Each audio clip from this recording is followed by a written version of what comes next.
عزتمند مسلمانانو رونو زنن تاسو ته یو طاقتور وظیفه در کوم د درود شریف دا درود شریف تاسو شروع کړئ ان شاء الله او په دې باندې زه درته نن سوګند خورم چې الله جل شانه به تاسو ټول مشکلات ختمي او الله جل شانه به تاسو ټول جایز حاجتونه دا به پوره کوي. نو زمونږ دا بیان تر اخره پورې واورئ چې په دې وظیفه باندې پوه شئ او په صحیح طریقې سره شروع کړئ نو الله جل شانه به تاسو ټول مشکلات ختم کی او تاسو جایز حاجتونه دا به الله جل شانه پوره کړي. نو راځو وظیفې طرف ته د ټولو نه مخکې په نبی علیه الصلاۃ والسلام باندې درود شریف ووایئ.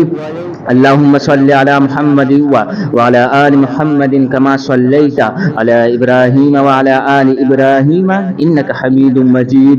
اللهم بارك على محمد وعلى آل محمد كما باركت على إبراهيم وعلى آل إبراهيم إنك حميد مجيد. رازو وظیفې طرف ته او زمونږ ډېر رونه بیګان دا خبره کوي مولوي صاحب او فلاني صاحب تاسو چې کومه وظیفه راکړوه هغې کار اونکړو.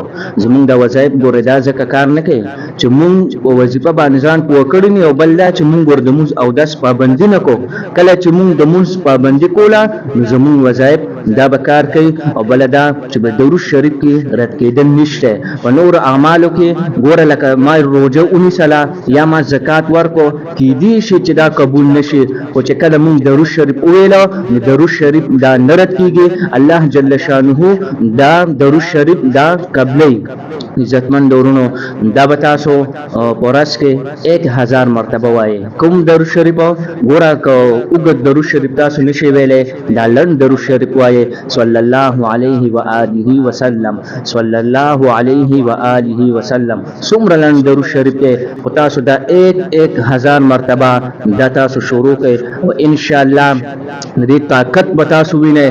پیسه ګور دومره څه شی نه دی خو چې تاسو ته سکون نو زما عزتمند ورونو نو دا تاسو شروع کړئ ان شاء الله تاسو دا هر ورځ کوئ جی او دا به نه پرېږدئ. ګوره ښه تر مرګه پورې به دا وظیفه نه پرېږدئ او تاسو بیا تماشه کوئ چې ستاسو رزق دا چې دی پراخه کېږي او که نه پراخه کېږي. او ان شاء الله که د چا په کاروبار کې په مال دولت کې برکت نه نو الله جل شانه به ستاسو په مال دولت کې دا به چې دی برکت واچوي.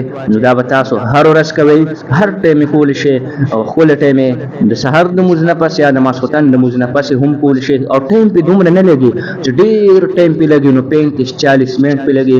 دا وظیفه دا تاسو شروع کړئ ان شاء الله ستاسو ټول مشکلات به ختم شي او الله جل شانه به ستاسو جایز حاجتونه دا به پوره کړي.